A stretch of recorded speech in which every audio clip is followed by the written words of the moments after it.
ఇది ప్రెసెంట్ దేశం మొత్తం కూడా ఒక స్తంభించిపోయింది అని అనుకోవచ్చు ఇండిగో క్రైసిస్ వల్ల. సో ఇండిగో క్రైసిస్ కు అసలు కారకులు ఎవరు, ఇండిగో సంక్షోభం సృష్టిస్తున్న భయాలేంటి, ఇప్పుడు ఈ ప్రశ్నలు ప్రధానంగా వినిపిస్తున్నాయి. విమానయాన రంగంలో మోనోపోలీనే ఇందుకు పెద్ద కారణమని మెజారిటీ వర్గాలు చెబుతున్నాయి. ఇప్పటికే మొబైల్ రంగంలో వచ్చినట్లుగానే ఏవియేషన్ రంగంలో కూడా జరుగుతుందని ఒక టాక్ అయితే వినిపిస్తోంది. దీని గురించి మాట్లాడుకుందాం. సిఎస్ఆర్ ఇండిగో ప్యాసింజర్స్ ఒక్కసారిగా ఇటు ఫ్లైట్స్ డిలే అవ్వడం, ఫ్లైట్స్ క్యాన్సిల్ అవ్వడం ఇన్ఫాక్ట్ చెప్పుకోవాలంటే, సో దాని కారణంగా ఆల్మోస్ట్ దేశం మొత్తం కూడా ఆగిపోయిన పరిస్థితి అండ్ స్పెషల్ ట్రైన్స్ సైతం వేయాల్సిన సిచ్యువేషన్ వచ్చింది.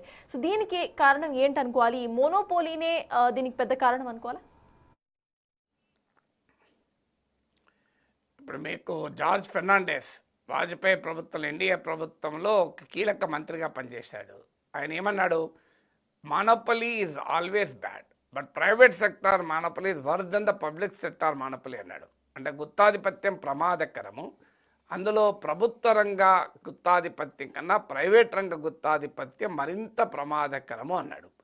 సో అందువల్ల మీకు జరుగుతున్నది ఏంటి, ఇప్పుడు ఇది దీనికి మూలం ఎక్కడుంది అంటే పైలట్ డ్యూటీ టైం లిమిటేషన్స్ అని ప్రభుత్వ director general of civil aviation పైలట్లకు ఎంత రెస్ట్ ఉండాలి, వాళ్ళ నైట్ ల్యాండింగ్ ఎన్ని ఉండాలి, ఇలాంటి రూల్స్ తెచ్చింది. ఎందుకొరకు, సేఫ్టీ కొరకు.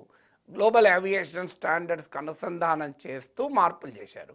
ఈ మార్పులు ఎప్పటి నుంచి చర్చలోకి ఉన్నాయి? First Indian commercial pilots association వారు సుప్రీంకోర్టులో 2019లో కేసేశారు.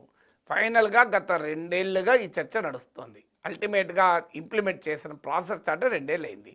మరి ఇండిగో ఎందుకు అవసరమైన మ్యాన్ పవర్ పెంచుకోలేదు? సో పైలట్లకు 36 అవర్స్ నుంచి 48 అవర్స్ రెస్ట్ ఉండాలని, 6 నైట్ ల్యాండ్ నుంచి 2 ఉండాలని ఇచ్చారు. కానీ ఇండిగో నెవర్ బాదర్డ్. అంటే డీజీసీఏ ఇచ్చినటువంటి పైలట్ డ్యూటీ గైడ్ లైన్స్ను కంప్లీట్గా పట్టించుకోలేదు.